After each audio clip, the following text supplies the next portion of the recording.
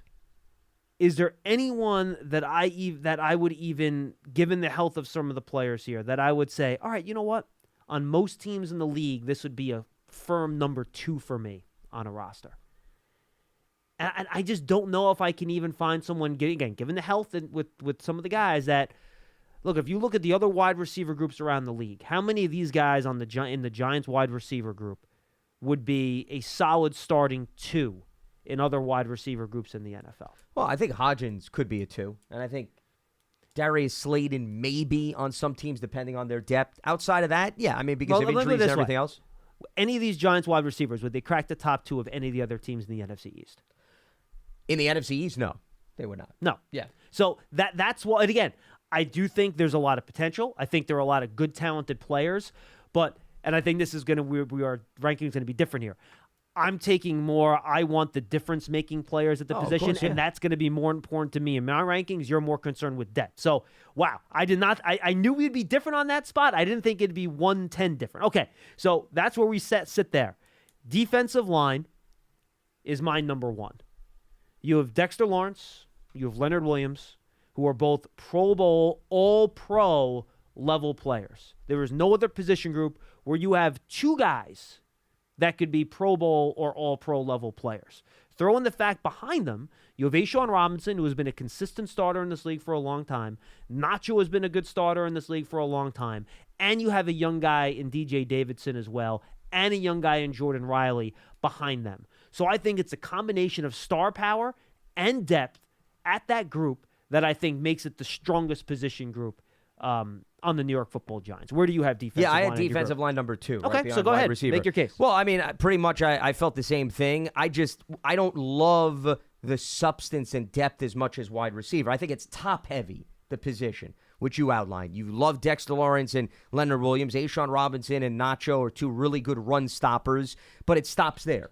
DJ Davidson was hurt last year. You really don't know what you have there. Jordan Riley has yet to play 1 NFL snap. I'll throw Ryder Anderson into that group, too. Oh, yeah. Let's not forget about him. Good point. And he's shown some flashes, but once again, it's a very small, minute resume, whereas wide receiver, as we're going through the list, you could tell me all you want. You may not have a number 1 or a number 2, but I have guys that have a little bit more proven talent compared to defensive line. So that was my rationale and why wide receiver was right ahead of defensive line. All right, I'll go with my number 2 then, and then we can go back to you for your... Well, you already just gave your number 2. Yeah, that was my number 2. So, yeah, my number 2, Lance, and this is where it got tough for me. I got to be honest with you. I don't think this is an easy exercise. I struggled with this. So, number 2, I went with tight end. Because even though Darren Waller has injury issues, and that was a factor here for me, he's the best through-the-air weapon on the roster. He's had 2 1,100-yard receiving seasons. No other Giant player on this roster has had a 1,000-yard receiving season. I don't think Sterling Shepard's cracked 1,000 yards in his career with all the injuries he's had. So, yeah. So he's the only player on the roster that's gotten to 1,000 yards. He's done it twice. Daniel Bellinger, I think, is a really good complement to him. I like the way those 2 players complement each other. One's the receiver type. One's the big blocking type. So I like that combination. You have 2 guys in Dre Miller and Lawrence Cage who are kind of those receiving types backing him up. And then you have, guys like Tommy Sweeney and Ryan Jones who are more the blocking type. So I think, and Tommy Sweeney's had a lot of experience playing in the league. So I think that's a good number 3 tight end that you feel good about as a blocker. So I think it's a good combination of talents. I think you have the star at the top in this group. So I went tight end at number 2 for me. Yeah, first of all, Shepard 872 was his high. That's what I thought. So that came in 2018. That's the closest he's ever gotten to 1,000. Tight end was number 3 on my list. Okay. So I had it pretty high too. Same thinking. Darren Waller, Daniel Bellinger.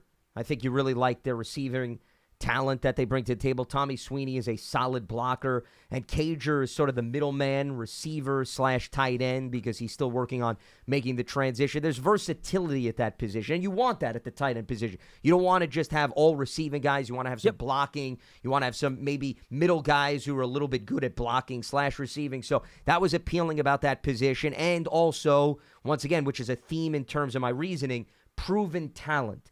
There's some youth, but there's also some guys that have been in the NFL for several years, such as Darren Waller, as well as Tommy Sweeney. So I'm not projecting. I'm not doing as much guessing as I would be with some of those other positions. Okay, so that's your 3. I'll give my 3 now. I went running back. I went Saquon Barkley. Obviously, the fact he's on the he hasn't signed the franchise tag yet, but he'd be playing on a 1-year deal. That was a factor here. But, if you look at offensively, the player that's taking position value out of it, right? Just the guy that's the best player at their position.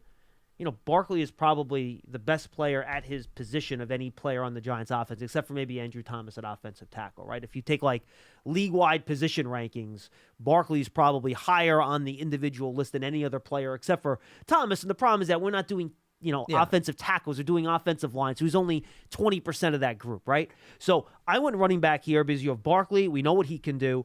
Matt Breida is a very good, solid veteran backup that's fast. He can do a lot of different things. And I think, again, you have that young developmental guy in Eric Gray, so you got the balance, right? You have your starter, you have your veteran, then you have your developmental young guy in Eric Gray who, again, can catch, can be a really quick guy out of the backfield, can be a complement to what they have. So I like the running back group. I think you feel pretty good about it going into this year, assuming Barkley's going to sign that tag or they come to an agreement on a long-term deal before the deadline. So I went running back as number 3 for me. And running back, I have number 4. So now we're on the same page all of a sudden. Yeah, I mean, we're clearly thinking on the same page in terms of depth, talent, and versatility and bringing all those factors. And Gary Brightwell is another guy, too, in that conversation, who at least has been in the league. I thought he showed some flashes last year. So, like tight end, they have a really good mix. And they have some guys that are good in pass protection, too, which you like to see. So, to me, it's the most logical move to keep tight end and running back in the same category because, once again, I think there's similarities when you evaluate the positional group. Okay, since you gave your number 4, I will give my number 4. And I made a switch here. So I had a position here. I moved it out. I moved somebody else up. So I went quarterback, number 4 here. They just paid Daniel Jones. Yep. He had a very solid year last year. He's young. You think he's on the upswing as you get better pieces around him, right? And he is a really good backup in Tyrod Taylor, one of the better backups in the league. That was a big factor for me in terms of bumping the quarterback position up because of the depth there. I think it's very helpful. So I moved quarterback here to number 4, and I realized they don't have a Pro Bowl, at least currently a Pro Bowl level player at the position. You hope Daniel Jones can become that guy and be that guy this year. But despite that, I had the Giants quarterback group sliding in at number 4 on my list. Well, I have quarterback right behind running back, so quarterback's 5 for me. Tommy DeVito, by the way, who's the 3rd guy. I'm glad that you find this very complicated. No, I just think it's funny that after being completely on the different page on number 1, our next 3 are all in the same exact order. Yeah, well, I mean, listen, maybe we could come full circle and get you to buy in a little bit more to the wide receivers because, once again, I think if you do this exercise and you go just volume number, I don't think you're going to find another position where there's 8 to 9 guys that are competition worthy. I gotcha. And if you do, hey, that's fine. I'd like to hear it. I just don't think you're going to go as deep as you would with wide receivers. So that was a game-changing factor for me. But quarterback, to me, what moves the needle with the quarterback position, especially if you did this with respect to comparison across the league, is they have a proven backup. Most teams do not. Mm-hmm. Most teams are utilizing a guy they just drafted or maybe somebody who's been in the league, but he barely has sniffed the field. The Giants have somebody that has not just sniffed the field. They have somebody with a wealth of starting experience. So that is a huge difference maker to me, and that's why quarterback, it was important for me to have them at least in the top half of these 10 positions, and that's why they cracked the top 5. All right, so you gave your number 5. I will give my number 5, and I went back and forth on this. I thought, again, this was a tough one. I went cornerback next because I think Adoree Jackson is a really solid veteran that you know what you're going to get out of him. You just drafted a first-round player in Deonte Banks that you feel good about. You have, I'm going to include Bobby McCain here as a veteran slot guy because he could play the slot a little bit. You have Darnay Holmes, last year's starter. Throw in Nick McLeod, who played a lot last year. Amari Oruwariye has 2 years of starting experience, 4 years of NFL experience. So I think there is a level of depth here. You have young guys in Cordell Flott, Rodarius Williams, Aaron Robinson that you can slide in here. Trey Hawkins, obviously, a guy they drafted this year. Zion Gilbert, an undrafted free agent. So I think you have a lot of youth here. But it was really the presence of Adoree Jackson that slotted them in at number 5 for me. Even though after that, you don't have a ton of established talent at the spot. which I kind of struggled with, but having Adoree Jackson here, who I feel is one of the better defensive players on the roster, is what kind of pushed them into this spot for me. Where do you have corners ranked? I have corners actually dead last. Okay. 10th. There we go. Yes. Make your so case. where you Let's have hear wide it. receivers, I have corners. Well, I mean, I think you alluded to it. I do feel good about Adoree Jackson. I think beyond Adoree Jackson, there's a lot of question marks in terms of what you have there, because there's a number of guys that were banged up, and then there's other players who maybe we've seen for just one season. And I don't, once again, put that ahead of some of the other positions on the roster. Cordell Flott was in and out of the lineup last season, so we really don't have a full season to go by with respect to him. Zion Gilbert did not play that much.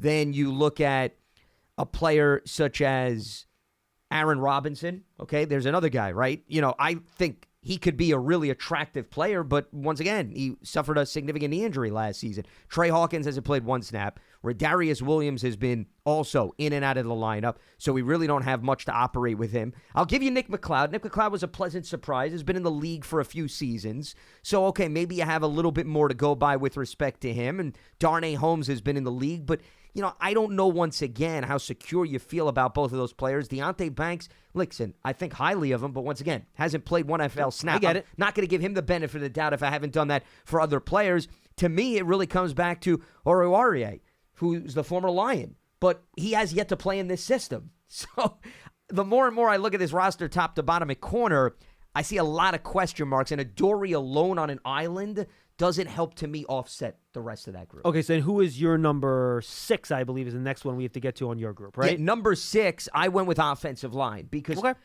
Andrew Thomas did the same thing to me that Adoree is doing for you at corner, where you have your anchor. Okay, so then you have to look at the rest of the group, and I think you have more substance compared to corner. Mark Lewinsky's a polished veteran. Okay, Evan Neal, did he have ins and out of the lineup? Was he up and down? Sure, but I think, once again, similar to some of the corners, you feel at least good about what you could do working forward with him. Then John Michael Schmitz, no different than some of the other corners we mentioned, but, here's a guy that's bringing a lot of college experience to the table. Jack Anderson is a veteran. Wyatt Davis is a veteran. Matt Parrott is a veteran.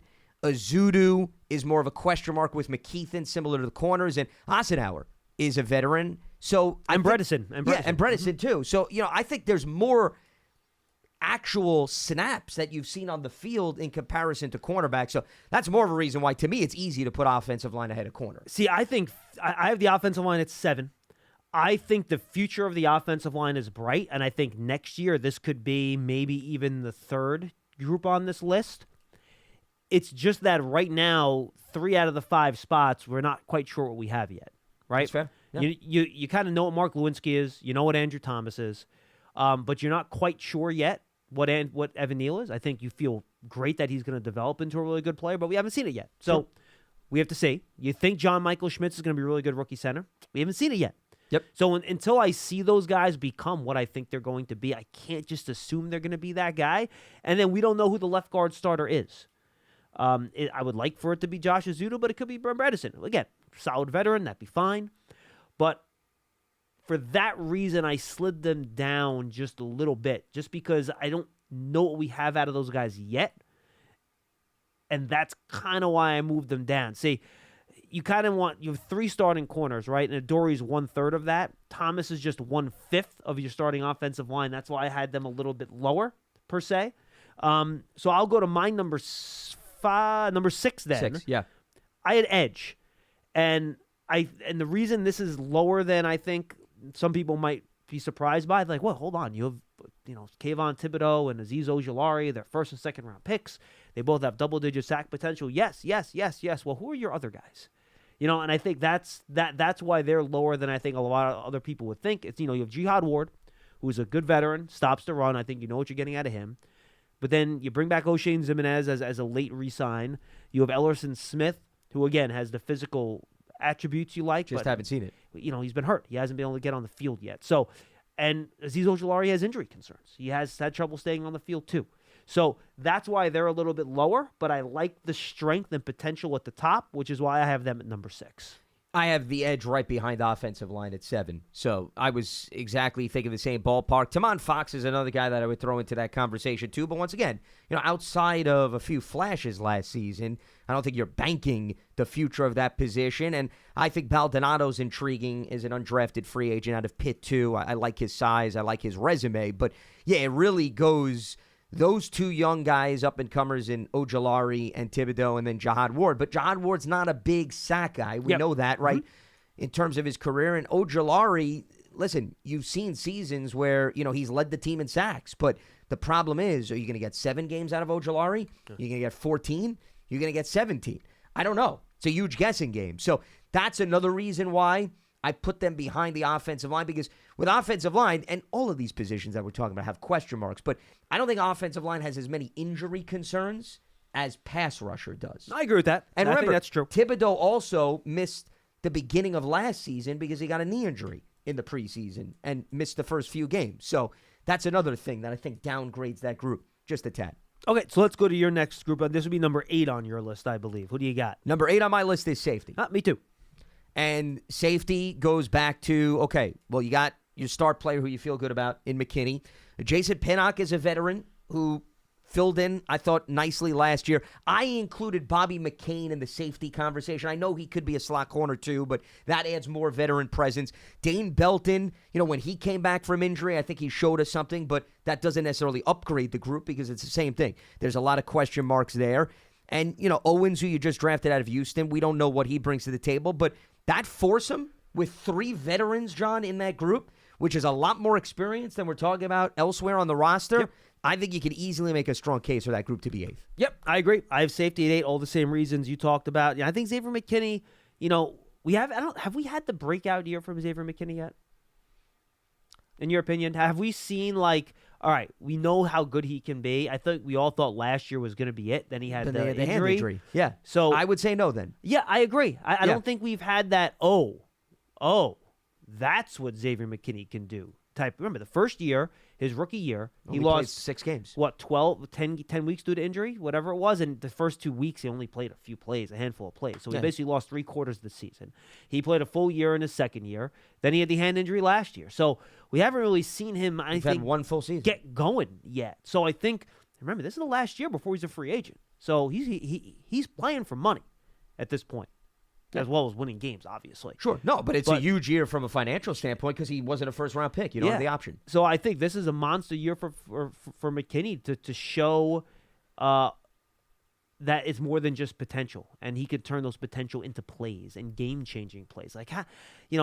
He's made plays, but how many, big splash, game-changing plays have we seen McKinney make? One play, I'll tell you. Yeah.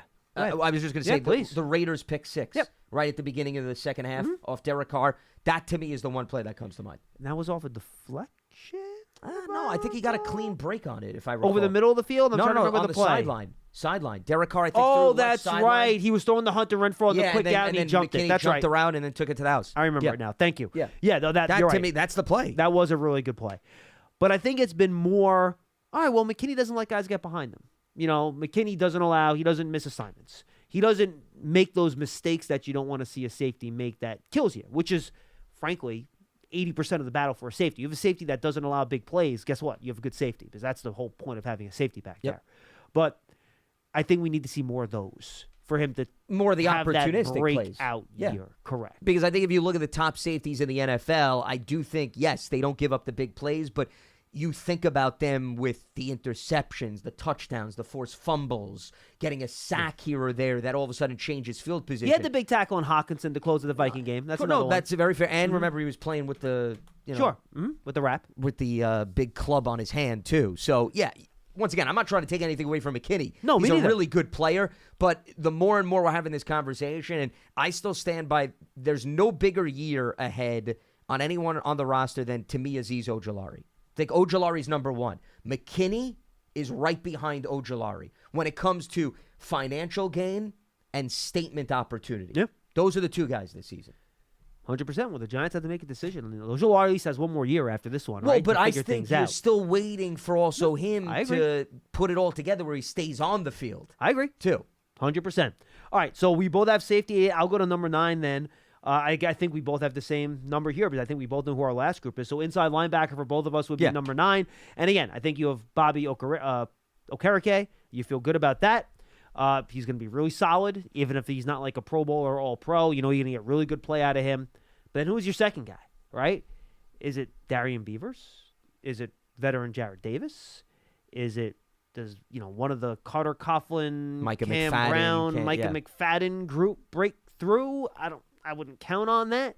So that to me is a group where I think you're still figuring out what the role of that second linebacker even is going to be. How much they'll play. Is guy going to be on the field? Exactly. So that's kind of where I landed on inside linebacker at 9. Yeah, Okereke was the big investment, so you feel good about him, and he did a really nice job with the Indianapolis Colts. And Davis was a guy that I think, once again, gave the Giants a boost late in the season when they brought him into the mix. But Beavers, it's all potential. You feel great about his skill set, John. We haven't seen it, so you can't count on him. And Cam Brown, Carter Coughlin have been more special teamers. They've been in the defensive lineup here or there, not much to operate with. McFadden, I think, had a little bit more opportunity, obviously, than those two, but I don't know if we're at the point where we can define his role. So, yeah, Okereke, Davis. If I knew Davis was going to play X amount of snaps, I'd be like, okay, you feel good, you got 2 guys. I don't know if you go that far. So it's really Okereke and then the rest of the group, so hard to elevate them above some of the other positional groups that we broke down. Okay, to wrap it up here then, I'll give my 10, then Lance will give his, and then we'll open up the phone lines. So you have Tom on the line. Anybody else want to get in? The time is now, 201-939-4513. I had defensive line at number 1, tight end at number 2, running back at number 3, quarterback at number 4, cornerback at number 5, edge at number 6, O-line at 7, safety at 8, inside off-ball linebacker at 9, and then wide receiver at 10. Lance, what was your top 10? So I had wide receiver, defensive line, tight end, running back, quarterback rounding out the top 5, offensive line, edge, safety, linebacker, and corner as the bottom 5. All right. I almost want to just curious how Tina would rank these. You're on with him what, Friday? No, I'm not with him Friday. Oh no, that's right. I'll be with him. I'm with him on Friday. That's right. Next week, yeah. Okay, and maybe I'll just have Tino give us his list. I'm curious to see what his list would be, what that might be. All right, don't forget, folks. Again, we'll open up the lines here at 201-939-4513. Giant fans, take your fandom to the next level with a season ticket membership. Stay connected to the club all year round, not just on game days. Memberships are now available for the 2023 season. To learn more about all the exclusive member benefits, visit Giants.com/tickets. Limited inventory is available.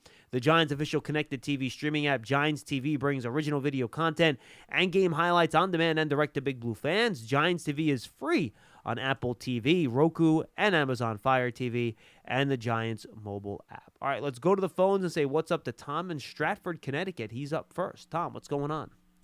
Good afternoon, gentlemen. What's up? I have a question or a discussion point with Lance, and then a statement for you, Joe. Lance, maybe you remember me last week. We were talking about the Saquon Barkley contract. Sure, yeah. It's a new one. That was earlier this week, I believe, actually. Was it? Okay. Yeah, because you had brought up the point about him making a mistake with respect to turning down perhaps a projected or reported deal. Yes, point, I remember Joe. that phone call. Excellent point, Joe. Yes. Then you told me that I didn't know, and you're right, I didn't know how much it was guaranteed. But I was thinking about that. If he plays every game and doesn't get hurt, doesn't it become guaranteed? Well, it depends on, once again, how the contract is structured. Remember, I'm talking about if you accept a deal, and let's say it's an average of $13 to $14 million per year, which is the one that you were talking about based on the reports.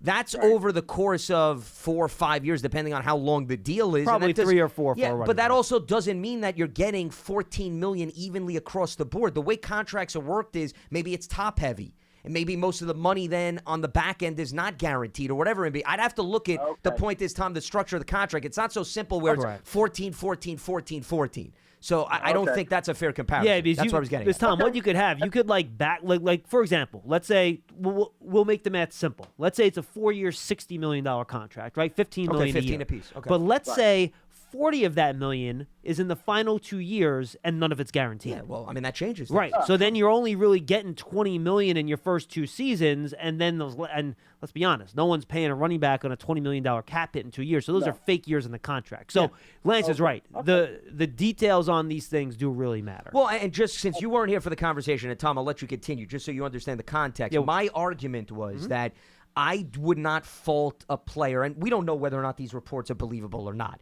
but I'm operating on a hypothetical. Saquon, to me, the rationale for his agent is, you're getting the franchise tag, which is fully guaranteed money. You're also figuring in, hypothetically, if they tagged you again, you're figuring that math into play in terms of the guaranteed money that you want in a long-term deal. Yeah, that would be the minimum of the guaranteed money you would want to get. And that's my point. Correct. So if you just tell me he turned down a deal for $14 million per year, well, how much is guaranteed? I want to know how much is guaranteed. Yeah, as a means of figuring. I think that's fair. That was my point.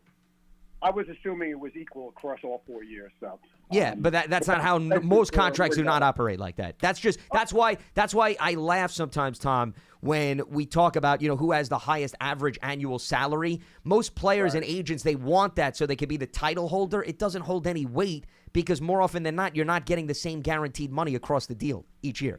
Right. And turning over to Joe, I agree with your point or about John. McKinney. Tom, you're killing us with who's Joe? Just out of curiosity. Yeah, we don't have a any new host? Joes on the I wasn't show. aware that Joe was in our rotation. Who the hell is Who's Joe? Mr. Schmeelk, I'm sorry. Joe Thank Schmeelk. you. Joe Schmeelk. That's a new one. Joe. Anyways, I was going to mention McKinney made the final tackle of the playoff game, but you guys mentioned that too. So, and then I was looking at, I got mad at my cable company because they raised my price at like $225 a month. So I canceled them, and I got over $2.25. $215. Wait, they increased it by $215 a month? No, they increased it by 40. Yeah, that's a lot. That's fair. Yeah, so No, that's fair. That's fair. That's so fair. Now, that's fair. So now I get the Yes app for $25 a month. I have basic cable and my internet for $95 a month. I get Prime for $11 a month, and the NFL Plus for $10 a month. Total cost $151. Thank you very much. Well, that's a lot of balancing in terms of different apps. Thank you, Tom. Absolutely. Appreciate the call. Have a good day, guys. Hey, you too. You got it. And again, you have to mix and match those streaming apps to make sure you get what you need. Correct. It's tough. Yeah, it's not easy. Listen, there's pros and cons. If you could give us your breakdown before we wrap up the show, I was very interested. I know you're interested in terms of Paul's rankings. I'm more interested in terms of your cable breakdown. I'm old school. And I think the rest of the audience is at the edge of their seat, too. I have cable. I have everything. Okay. Just through I cable. thought you'd give a little bit more interesting answer, Well, so I'm a little disappointed. okay, well, But here's my dilemma. You want please, it? Now you got it. I'm here for you. And I already kind of brought this on This is a Monday show. therapy session. Sure. So I'm all ears. being repetitive, so I'll be quick. Oh, the really? problem is that Okay. the same streaming shows, the streaming apps, no streaming app has both the Yes Network and MSG.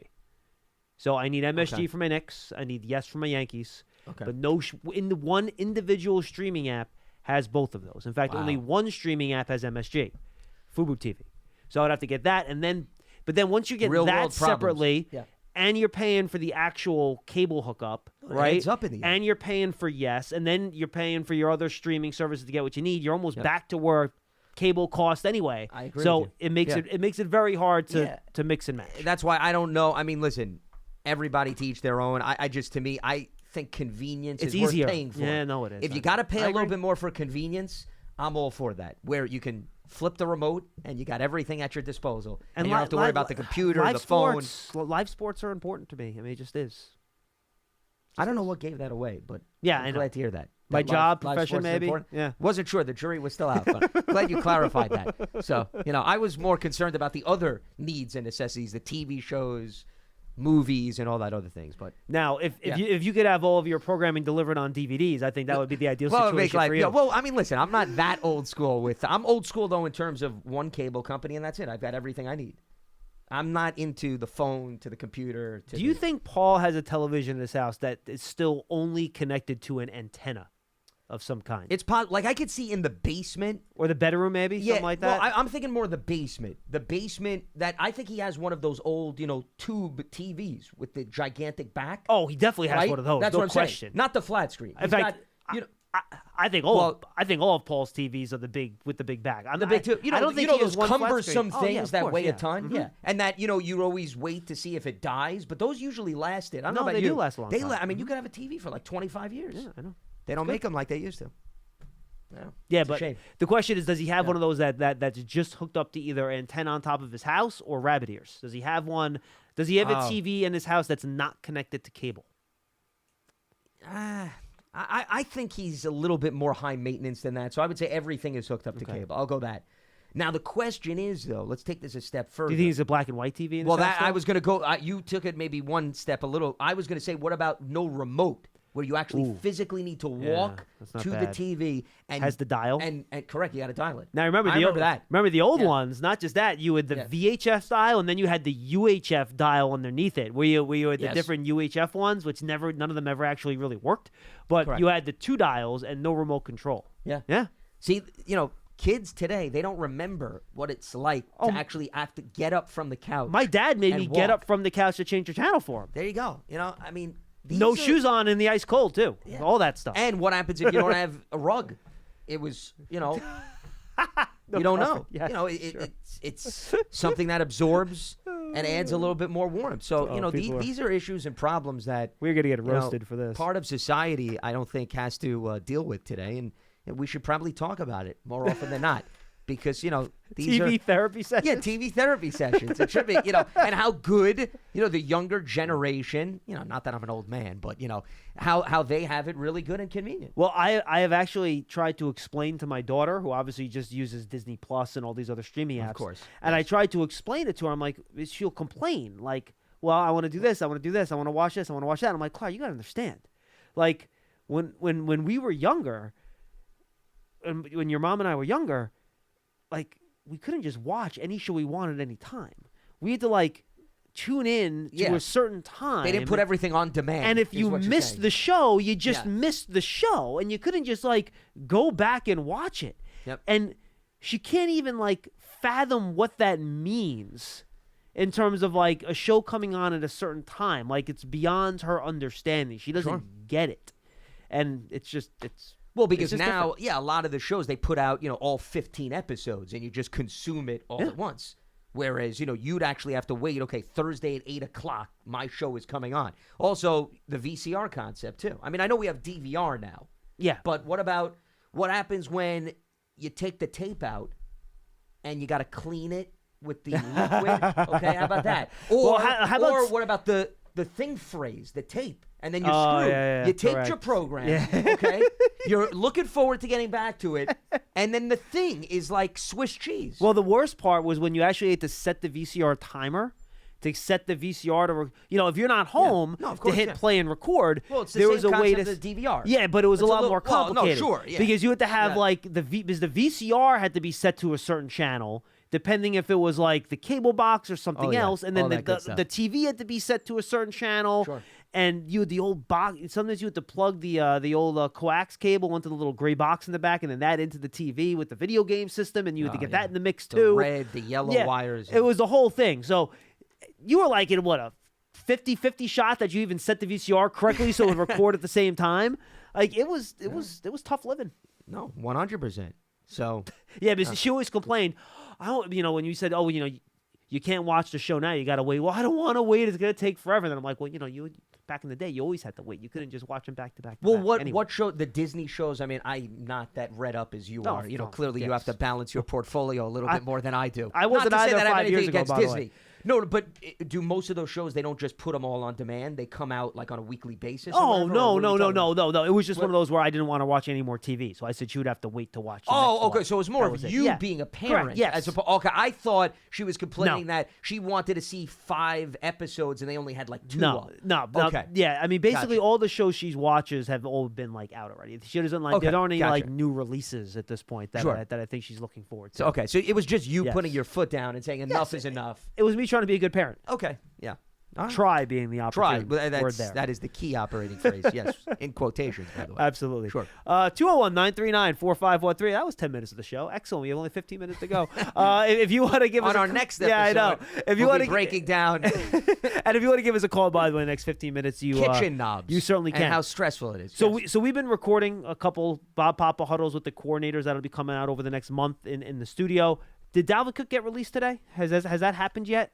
There's been speculation. I haven't seen anything official, but then again, I've been so enthralled with the VCR talk that I lost what's going on in the real world. So you were ready to go with that VCR talk. I was. Yeah. I mean, listen, I know what the struggles were, and there was a lot of frustration. I still have a lot of those. It's like, when my father passed a few years ago, we cleaned out the house, right?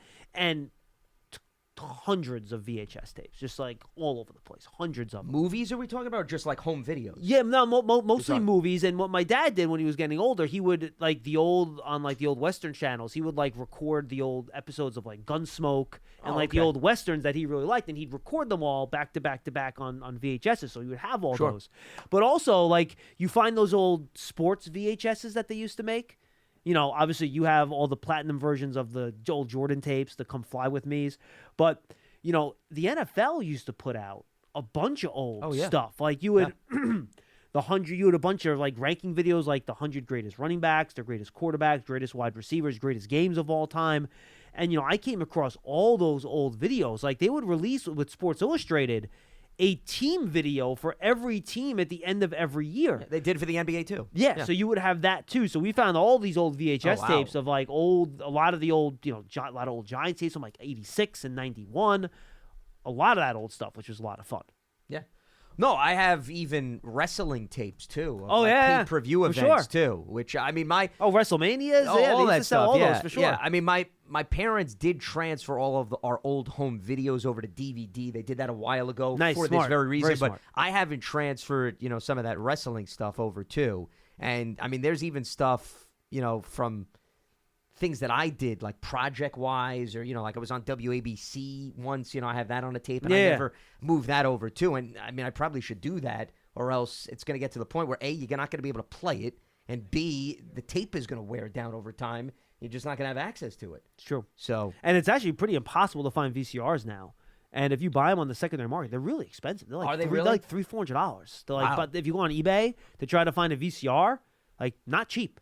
I'll have to see whether or not I have one perhaps hanging around in storage, because the ones I used as a kid, they're dead.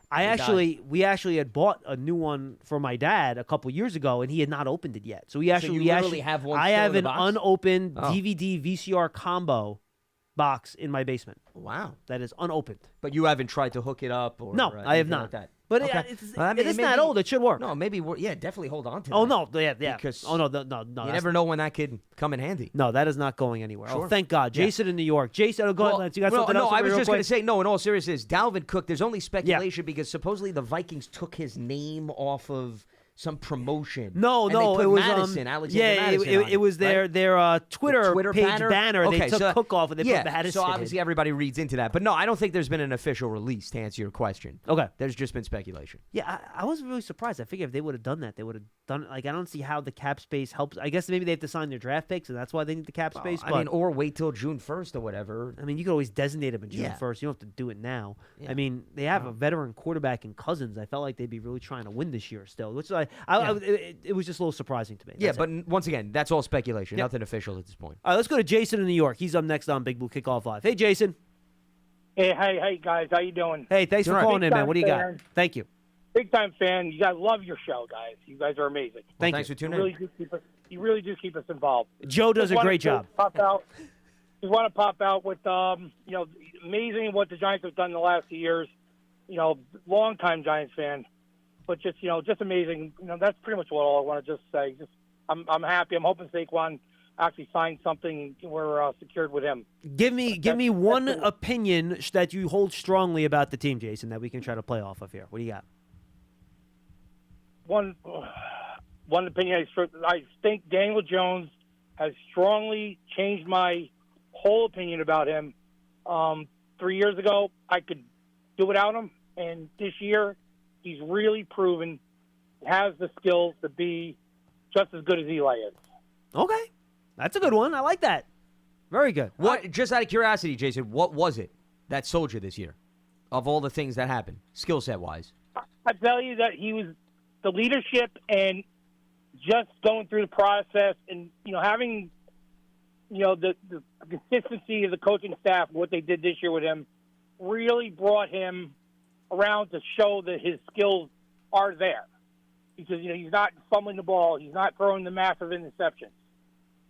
Ball protection. Yeah, the turnovers clearly was a big difference. Yeah. There's no doubt about that. And I think that if he could continue that, you're always going to have a chance to at least keep yourself in games, remain competitive, and that's a must for a quarterback. So, yeah, I would agree with you. I think that's extremely encouraging. And possibly keeping himself – he's never been one who's really strongly emotional, but keeping himself a little cooler now this past year than he was the first 2 years, yeah, I think he's definitely controlled his emotions a little bit, well, way better. He's just he's moving on to the next play. He's not sitting there harping on the I threw an interception, the game's over for me. No, I think that's interesting. I never looked at him as somebody who perhaps had his emotions get the better of him in years past. And, appreciate the phone call, Jason. Thanks for giving us a ring. So, I don't know if that moves the needle for me as much as the point about ball security and protection. I don't know. I mean, John, do you remember? I don't remember. There were games where you felt he threw an interception. And, I mean, this is not going to be a topic you're going to like, but I'm going to bring it up anyway. There's a lot that's been made of Julius Randle, okay? And, his body language is not great when he misses a shot. I would qualify him as a very mercurial player. Okay. Yes, he can be very up and down. You don't necessarily know who you're getting every game, and 100%. Well, but that's all fair. Yeah, so that was the first thing that entered my mind when the caller brought up Daniel Jones, because I thought of body language, and you could say, okay, you watch Julius Randle play basketball, and you could say, okay, he gets so much into his struggles that it takes away from any good that may come later on in the game. I never got that out of Daniel Jones. Me neither. Though. I agree. So, once again, I wouldn't go so far to say that he had a lot to move forward in that department. He seemed to be somebody that, hey, he'll go out there and he'll throw 2 or 3 interceptions, and he's still going to give it his all later on in the game. So I wouldn't necessarily maybe put that atop the list, but I think the turnovers, bringing that down, certainly is a big one. And I also think about what the system did for him comfort-wise. Normally we see when especially somebody like Daniel Jones, and it's been a revolving door of so many different offenses and so many different play callers, you don't always see things register in the early stages of the season. I thought they may have put that narrative to rest quite early on, where he seemed to be extremely comfortable with what Mike Kafka and Brian Daboll were asking him to do. And that, you hope, bodes very well for what he could build upon entering this season, because Daniel Jones, being in the position he was, where he didn't have a lot of substance to go by, where you use the same OC season in and season out, you would understand, okay, here we go again. There's going to be a learning curve. There's going to be ups and downs. And you didn't really see a lot of that in the early stages of the season. So those were the two things that jumped out to me from what took place in 2022. What I think is a little funny is that I think this coaching staff did a really good job of giving him easier opportunities, right? Where they scheme stuff up a lot better. And this is what we talked about last year when you get the scheme change. You give him some help on the margins. You scheme stuff up, make it easier for him, right? Yep. But I think the main complaints we had about the Giant offense the last 2 years, as opposed to what Brian Daboll and Mike Kafka did last year, was that you weren't throwing the ball down the field as much, right? You weren't getting enough big plays. Well, guess what? Daniel Jones threw the ball passes of 20-plus yards through the air. Less under Mike Kafka and Brian Daboll than he did under Jason Garrett for 2 years. Less. I will give you the stat right now. I just have to do a little sorting here. So, pass attempts now, Lance, of 20-plus yards down the field. All right? He had 17 in 2019. He had 22 in 2020. He had 8 in 2021. Now, keep in mind that was only in 10 games, right? Yeah, because he got hurt. He got hurt. Correct. So he missed 7 games that year. And in 2022, he had 12 completions. All right? Those are completions. Attempts, he went from 57 to 49, 27 in a season, again, where he played 10 or 11 games, whatever it was, right? And then he had 31 last year. So in terms of percentage of throws that traveled 20 more yards in the air, he had fewer last year than he had in any year of his career. And all we heard about were complaints the previous 2 years. You're not throwing downfield enough. You're not throwing it deep. You're not throwing it downfield enough. Oh, it's horrible. It's terrible. He's never going to be good unless he throws the ball down the field more. You got to let him throw the ball down the field more. Then he has his best year, and everyone buys into it and says, oh, we think we have our guy, when he throws it downfield less than he has at any other time in his career. All right? It goes back to what we were telling fans for those 2 years under Garrett. Well, if you can't protect it, you don't have guys that can get open deep, you can't throw the ball down the the field. route can't develop. And guess what? Brian Dable and Mike Kafka saw that. So they adjusted their offense accordingly. Now, I think they want to throw the ball down the field a lot more, the same way I think the previous regime wanted to throw the ball down the field more. That's why they just signed a bunch of 4-4 guys that can run to get the ball down the field. That's why you drafted a center. That's why you drafted Evan Neal in the first round, right? So you get to a point where you can throw the ball down the field. I just thought it was very funny that I think the jump and the progress happened with the team doing the opposite of what the fan base was screaming about for 2 years, where they basically said, look, Daniel, we're going to make this easier for you. You're going to get rid of the ball faster than you had in any year of his career. I'll give you those numbers too. I believe his average time to throw was less last year. The problem is that those numbers can sometimes get skewed by his running, and they did last year. See, Jones actually had the longest average time to throw in his career last year. Do you know why? He was running around so Extending much. plays. All that stuff, right? So I think it's interesting that I think fans sometimes miss where Daniel Jones took the jump. I do think our caller hit it on the head that it was cutting down the turnovers, but why? Why were the turnovers down? Because they designed things a little bit better. So he's not throwing into tight coverage. The Higher other percentage. Yeah, the other number I'll give you, right? Big time throws. That's a stat that Pro Football Focus has where it's either deep throws down the field, throws into really tight windows where the quarterback has to really make a great throw in order to complete it. First year, he had 20. Second year, he had 24. Third year, again, less games because of the injury, only had 7. Last year, in a full season, only had 8 big-time throws. Lowest big-time throw rate of Daniel Jones's career.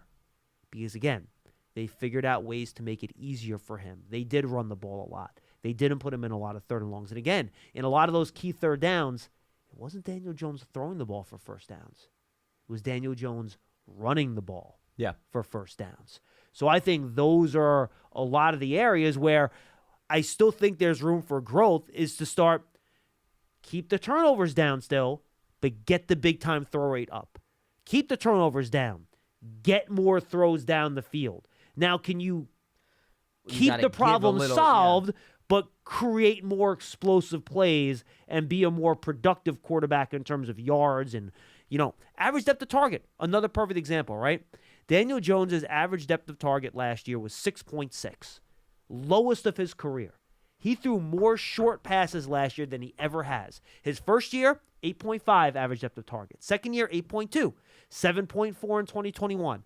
Last year, it dropped almost a full yard, 0.8, down to 6.6. One of the lowest in all of football. I can bring up that ranking too. I think at one point last year, late in the year, he was last in terms of qualifying quarterbacks. Because they created an offense that worked within the system, that played to Daniel Jones' strength, that allowed him to be the best version of himself. What does it look like this year? With maybe a better offensive line, you hope. If Evan Neal progresses, John Michael Schmitz is good. We'll see. Yep. Definitely more speed outside of wide receiver than you had last year. Can you maintain the efficiency, but increase the explosive plays in production? That, for me, and we can make this a whole show. That is the focus on, for me, for Daniel Jones this year in terms of taking that next step. Well, because I think, to your point, if you're putting the ball in more dangerous territory, which is what you're laying out, meaning you're taking more chances down the field. Yeah. You're hoping your wide receivers win those 50-50 battles, right? Or just get open deep. But the point is, there's a greater chance for a defender to now be in the vicinity. Correct. And that means that you wonder, and see, this is why I always say this on the show. It's not about 1 year on an island. If you want to be a really good quarterback in this league, you have to have a straight line. Meaning, I know year in and year out, I know exactly what I could get out of you. Daniel Jones is just starting that straight line. We haven't seen multiple... And frankly, you hope it's not a straight line for Jones. You still hope it's a inverted line. No, but what I mean by straight line is you know what you're getting out of the quarterback. Correct. That's what I fair. meant. No, production, of course, you want to go, but I'm meaning that I could bank on... This is exactly what I'm getting out of you. Yep. So the turnover conversation is in a really good position. Can it stay there if now you open up your offense more? Bingo. That's the $1 million question. Bingo, bingo, bingo. 100%. And if that happens, hey, fantastic. Yeah. But you also need to have some wiggle room. Well, frankly, that's the bet that the front office is placing. They're absolutely doing that. Because if you're making an investment on a quarterback, but you understand, okay, we didn't ask him to go for the home run, right? You basically, is using the baseball analogy, you told Daniel Jones, settle for singles and doubles this season. Yeah, 100%. Okay? Yeah. Uh-huh. Now... But don't strike out. Correct. Now we want you to continue that path, John, but add rounding the bases. We want the triples and the home runs this year. Can you now avoid the strikeouts while you're going for swinging for the fences? That remains to be seen. Yes, and I'll make this the topic for Paul and I when we do our show on Friday. That'll be a good conversation. Now we have 2 more calls that came in. Dom screened them. Oh, just one, so we'll get to them. Doug in Glen Falls. Doug, you will wrap us up today, my friend. How are you? Pretty good. John, with Barkley's tag, if he doesn't sign, he doesn't play. Is there, and the money's all tied up, even if he doesn't sign it, right? It's a placeholder right now. To thing, huh? It's a placeholder right now. That's what the tag is. Yes, Right. yes. Now, can the Giants, when it gets closer, when he doesn't come in or doesn't seem to sign it, can they pull it? Yeah, they can rescind it. Well, no, they can rescind it until the deadline, right? They can rescind it until the deadline in the middle of June. Once that July you're talking about. Yeah, once that July long-term deadline deal. passes, I don't think you can rescind it after that. Can you? I have to look up. I don't think you can, but maybe you can. I don't want know. that. No, that it's a good question. I know you can rescind it. The question is, now does you it can meet for the sure. deadline, Right. or can you do it beyond? Let me see if I can get some clarification on that. But larger point, you can right now, tomorrow, if they wanted to rescind it, they have every right to rescind it. If that is what you need to answer your question, Doug. No, I guess so. They have to July 17th to rescind it, but they can't after that. Is that what it is? Well, that's what I'm trying to get clarity on in terms of what the deadline would be, if any, to when a franchise tag can be rescinded. But you definitely can, between now and July, absolutely it can be rescinded. The question is, after the July 17th deadline, do you have any flexibility? That's what I'm trying to look up and confirm. Okay.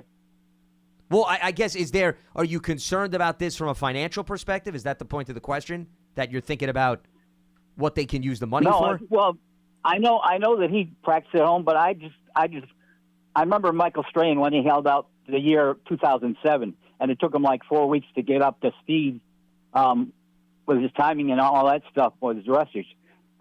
So I'm wondering if that's going to be the same thing if Barkley holds out all the way till like 2 weeks or a week before the season opens, that he's going to not be in total football shape, or just timing and not being hit at all. That's going to affect his playing like the first month of the season. Well, I mean, keep in mind, Doug, Strahan was at the tail end of his career. And no disrespect to Strahan, I'm not saying that he didn't have the same work ethic, but it's a little bit different. He didn't want to go to training camp. Yeah. He didn't want to. I mean, let's just be real. He did not want to go to Albany. Saquon is no part much, of Albany. yeah, Saquon's much earlier in his career. Yeah. He also, if you look at the videos, even when he was under contract, I mean, the guy puts refrigerators on his back for a pure hobby in the offseason. So I would not worry. Something tells me Saquon's working out on his own. He's going to be in shape whenever he He's shows not up. going to be a problem about all of a sudden he ballooned up because he was eating 5 bags of Doritos every day on the couch and trying to get his VCR to work. I don't think that's going to be a problem.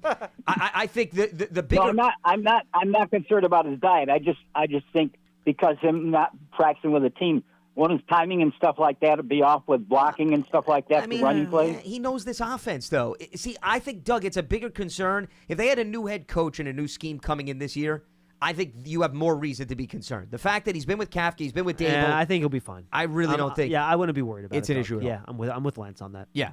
Joe agrees. Oh, okay. All right. Thank you, Doug. Yeah, I You're don't see. Now, appreciate the call. I don't see anything in terms of when you can rescind it. So I think that's even why I didn't after want to the say July, for sure. I think after the July 17th deadline, I think you still might be able to rescind it. Well, that's why I don't remember hearing any rule that once the July deadline. Yeah. No, you might be right. And here's why I feel good about that, John, is because all the July 17th deadline is to get a long-term deal. Correct. The tag still exists. Mm-hmm. And he can sign it in August. He can sign it in September. He can wait till November. Right. So my feeling is why should you then be prevented from just rescinding it and then all of a sudden getting the cap space back? Yeah. So, I mean, once again, I haven't... No, it makes sense. I'm looking on an article about all the breakdown of the tag, and I'm not seeing any I looked at 3 or 4 things. caveats about the rescinding aspect. Nothing in there indicated that there's a deadline to when you can rescind the tag. Yeah, so I believe that it's in play that if training camp started and they wanted to rescind it, they have every right to do that. The one thing, though, that I think we brought up in the show, and it's worth repeating, once Saquon signs the tag, he has a duty to show up. Once we're talking about past the voluntary aspect of the offseason. And if he doesn't, he can start getting fined. Correct. So meaning if he signs the tag the day before the start of training camp and then doesn't show up for the next 2 days, the Giants have every right to fine him. When Saquon is ready to show up, he'll sign the tag. Correct. If he's not ready to show up, he will not sign the tag. Yeah, it's just I think it needs clarity from the standpoint of you can't hold out anymore. Right. Once you sign the tag, there's a trade-off. Well, you can, but you get punished for it. Correct. But meaning the trade-off is you sign the tag, we're giving you a guaranteed contract, you show up. If you don't want to show up, then don't sign the tag. Yeah, correct. It's as simple as that.